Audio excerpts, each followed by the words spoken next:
उन्होंने कक्षा 10 के बाद में निरंतर स्वयं पाठी विद्यार्थी के रूप में पढ़ते हुए और अभी हाल ही में राजस्थान लोक सेवा आयोग के द्वारा जारी स्कूल व्याख्याता भर्ती परीक्षा 2025 में 39th रैंक सिक्योर की और राजस्थान सरकार में एज ए राजपत्रित अधिकारी प्रवेश किया। हम जानना चाहेंगे आज उनकी यात्रा के बारे में। हम जानना चाहेंगे कि किस तरह से उन्होंने इस जर्नी को पूरा किया जब परिवार में शैक्षणिक पृष्ठभूमि इतनी अधिक नहीं हो और साथ में ऐसे ग्रामीण पृष्ठभूमि से जब कोई पढ़ने के लिए आ रहा हो तो कौन से ऐसे कारक होते हैं जो बाधक बनते हैं, कौन से ऐसे बिंदु होते हैं जो सहायक बनते हैं, किस तरह से उन्होंने तैयारी करी, किस तरह से इन चीज़ों को इन्होंने प्राप्त किया, हासिल किया। इन सारी बातों को, उनके अनुभवों को उन्हीं की ज़ुबानी से हम सुनेंगे आज। तो मैं इस पॉडकास्ट कह सकते हो इंटरव्यू में मनोज जी आपका बहुत बहुत स्वागत करता हूं और आपको बहुत बहुत बधाई प्रेषित करता हूं कि आपने 39th रैंक सिक्योर की और राजस्थान के शिक्षा विभाग में आपका हार्दिक स्वागत। धन्यवाद सर, आपको भी सर प्रणाम। और मनोज जी मत बोलिए सर, मैं आपका स्टूडेंट हूँ और आपका ही छोटा भाई हूँ, तो मनोज ही बोलो आप, मुझे भी अच्छा लगेगा। ये बहुत सही बात है कि आप मेरे छोटे भाई भी हैं और स्टूडेंट भी हैं, बट थोड़ा क्या है कि जो ऑडियंस सुनती है, जो विद्यार्थी सुनते हैं, तो उनको कहीं लगता है, कई बार कोई यूं ना लग जाए कि मैं स्टूडेंट से तू तड़ाके में बात कर रहा हूँ, मैंने आज दिन तक किसी विद्यार्थी को तू नहीं बोला, ऐसा ना मेरे को आप ही कहता हूँ मैं जनरली। इस वजह से मैं मनोज भी बोल दूंगा और अनायासी मनोज जी आया तो भी चल जाएगा, है ना? ठीक है। हाँ, तो मैं शुरुआत करता हूँ प्रश्नों की इस प्रक्रिया को।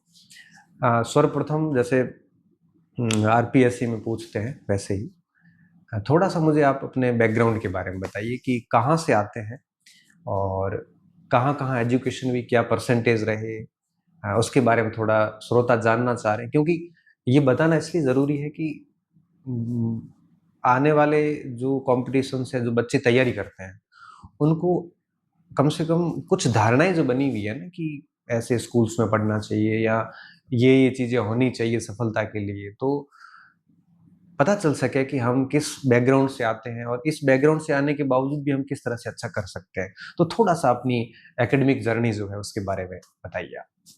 सर्वप्रथम तो मेरा गांव बिसूकला है जो शिव विधानसभा में पड़ता है और मेरी प्राइमरी एजुकेशन मेरे गांव बिसूकला में हुई। गवर्नमेंट स्कूल में? नहीं, प्राइवेट स्कूल में सर। अच्छा, निजी स्कूल? हाँ, निजी स्कूल में हुई।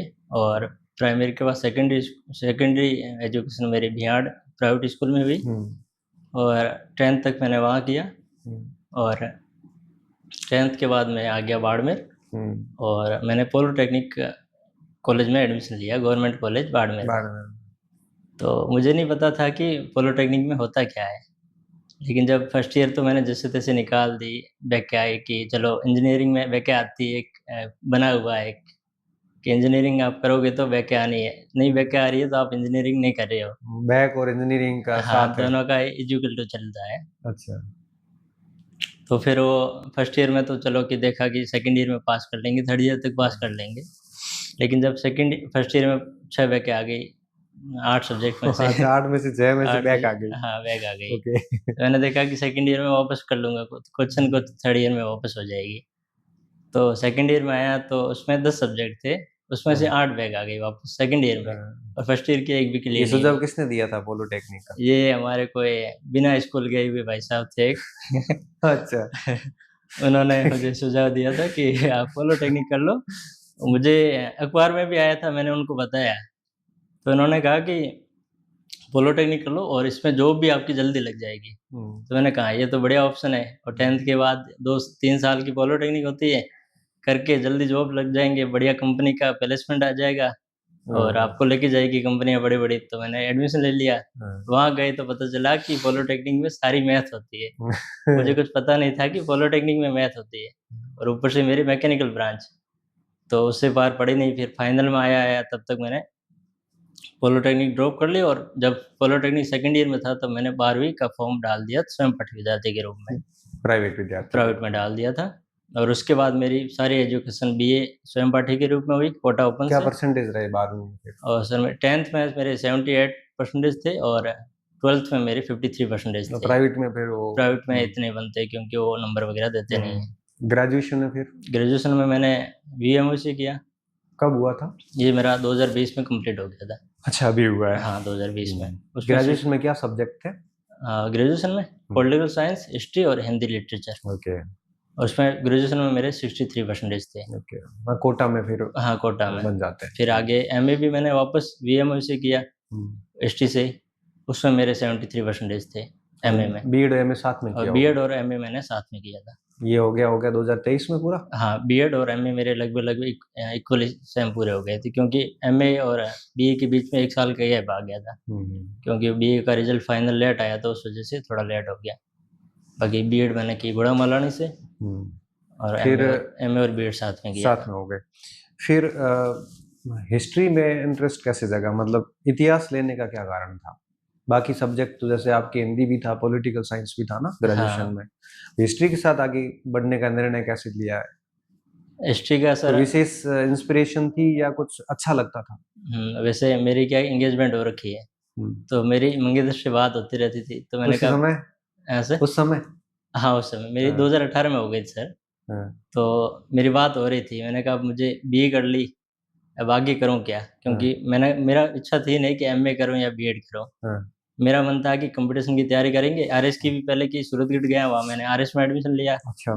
तो वहाँ तैयारी की, तो वहाँ मामला सेट हुआ नहीं।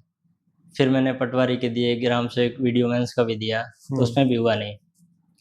फिर वीडियो मेंस से पहले तक कोई विचार ना था नहीं कि MA करूँगा मैं या फिर बीएड करूँगा। टीचिंग लाइन में आने का प्लान ही नहीं था। तो मेरे मंगेतर ने बोला कि आप, उनका भी रुचि थी हिस्ट्री में, और तो मुझे बोला कि आप हिस्ट्री में कर लो, और हिस्ट्री सब्जेक्ट अच्छा है तो दोनों साथ-साथ भी कवर कर सकते हैं अपन। अच्छा। और दोनों एक साथ आगे भविष्य में भी पढ़ाई कर सकते हैं। एक फील्ड में रहे तो अच्छा रहेगा। तो मैंने कहा चलो हिस्ट्री से मैं ये बात किस साल की होगी? 20? ये सर हाँ, 21 में मैंने एडमिशन लिया, तो 21 में मेरी बात हुई थी। ठीक है। तो फिर मैंने कोटा ओपन में फॉर्म डाल दिया हिस्ट्री का, और डाल तो दिया, लेकिन हिस्ट्री में मुझे ई का भी पता नहीं था कि ई का अर्थ क्या होता है। तो इतिहास पूरे का अर्थ समझूँ मैं कैसे? तो मैं खोजबीन कर रहा था, क्योंकि सर 2021 और 22 में आप यूट्यूब पे थे नहीं। मतलब सर आपका इतना नहीं था। यूट्यूब पे थे, लेकिन आप हिस्ट्री पॉइंट एप्लीकेशन वो नहीं था। हाँ, क्योंकि आपने 3 जुलाई को बनाया, 21 में बनाया जुलाई। एक बार वीडियो आपने बोला था कि मैं कोर्स लॉन्च करने वाला हूँ इतिहास का। तो फिर मैंने कहा सर लॉन्च करेंगे तब तक कुछ और देख लो। ट्राई किया, हाथ पैर मारे काफ़ी, पूरे राजस्थान में कोई इतिहास का नहीं था उस टाइम सर। कोई भी नहीं था कि मुझे होंगे, तो भी कोई अपनी नज़र में नहीं थे। और ऑनलाइन तो शायद ऑनलाइन थे नहीं, मुझे लगता कोई नहीं था, क्योंकि ऑफलाइन सर जा नहीं सकते, तो ऑनलाइन थे नहीं कोई।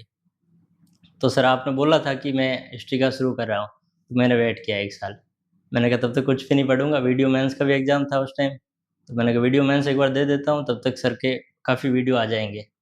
तो मैंने कहा सर का कोर्स ले लूँगा हिस्ट्री पॉइंट से ही, और फिर देखना शुरू करूँगा। तो वीडियो मेंस के बाद मेंस देने के जस्ट बाद मेंस देख के मैं घर आया, तो पेपर मेरा वीडियो मेंस का बहुत ख़राब हो गया था पेपर। तो घर आके मैं, पापा वगैरह सब घर पे ही थे, तो घर आके मैं रोने लग गया, खाना नहीं खा रहा था। मतलब बहुत मेरी ज़बरदस्त तैयारी थी वीडियो मेंस में, और पेपर बहुत ख़राब गया। तो पेपर तो मैंने बीच में ही, जोधपुर से गाँव आया तब तक बीच में ही फाड़ के फेंक दिया, और एडमिट कार्ड भी बीच में फेंक दिया। घर आते-आते फिर नाइट में रोने लग गया घर आके ज़ोर से, खाना भी नहीं खाया।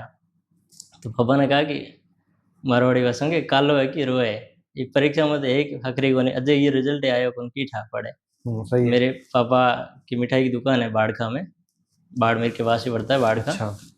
तो पापा ने बोला कि कोई नहीं, थारे लिए क्या ये मैं मोटो लिखोड़ो है, तो निराश मत हो के आगे और मेहनत कर, हो जाएगा। इससे बड़ी इंस्पिरेशन बढ़िया हो ही नहीं सकती। वही बस उसी से कि लगा हाँ, पापा बोल रहे हैं, कि पापा को पता है कि इसके बड़ा लिखा हुआ है। तो फिर मैंने कहा चलो उठा, फिर खाना वगैरह खाया, तो मैंने कहा चलो अब वापस लगेंगे। फिर MA मैं फॉर्म डाल ही रखा था, मैंने कहा सर का भी कोर्स लॉन्च हो गया है, तो मैं बस एकमात्र उसकी वीडियो मेंस देने के बाद मैंने कोई भी कंपटीशन का एग्ज़ाम नहीं दिया, सिंगल एग्ज़ाम में नहीं दिया। अच्छा। मैंने कहा सिर्फ करूँगा तो हिस्ट्री से करूँगा, असिस्टेंट प्रोफेसर और स्कूल लेक्चरर, इसके नेट और स्कूल लेक्चरर, असिस्टेंट प्रोफेसर, इनके अलावा मैं कुछ भी नहीं करूँगा। तो पापा का बोला हुआ ये शब्द वो अभी भी मुझे याद रहते हैं, कि पापा ने कहा कोई नहीं, कर मेहनत और हो जाएगा, नहीं हो तो मेरी दुकान पड़ी है, वो संभालनी है, भूखे तो मरेंगे, भूखे तो तो रहेंगे नहीं। अभी आपके जो फियांसी है वो भी पढ़ रहे हैं इतिहास? हाँ, वो सर आपके स्टूडेंट है, अच्छा, तो अभी मैंने आया था, बात की थी। तो मतलब आपकी शादी में मुझे दोनों को आशीर्वाद देने आना पड़ेगा। हाँ सर, ज़रूर, क्यों नहीं सर, वो भी स्टूडेंट है आपके, आपका भी हाँ, वो बिल्कुल। कोर्स देख रहे हैं, इतिहास से तैयारी कर रहे हैं, ठीक है, स्कूल लेक्चर, ये कॉलेज समझ बहुत लेक्चरर। अच्छी होती है। अच्छा, फिर ये कौन-सा अटेम्प्ट था इस बार? मेरा स्कूल लेक्चरर में सर फर्स्ट अटेम्प्ट फर्स्ट था, अटेम्प्ट था। First attempt. 22 वाले में आप पात्र नहीं थे? 22 वाले में मेरी बीएड चल रही थी, कंप्लीट हुई नहीं, तो हुँ। मैंने फॉर्म भी नहीं डाला था उसका। तो फर्स्ट ग्रेड को टारगेट करके आपने कितनी तैयारी कर ली? कितने समय तक? साल, डेढ़ साल? फर्स्ट ग्रेड सर मैंने 2022 एंडिंग में, नवंबर 2022 में मैंने आपका कोर्स परचेज़ कर लिया था। हुँ। बीच में थोड़ा बीएड चल रहा था, थोड़ा बहुत डिस्टर्बेंस था, मैं कंटिन्यू हुँ, क्लास हुँ। नहीं देख पाया। लेकिन 23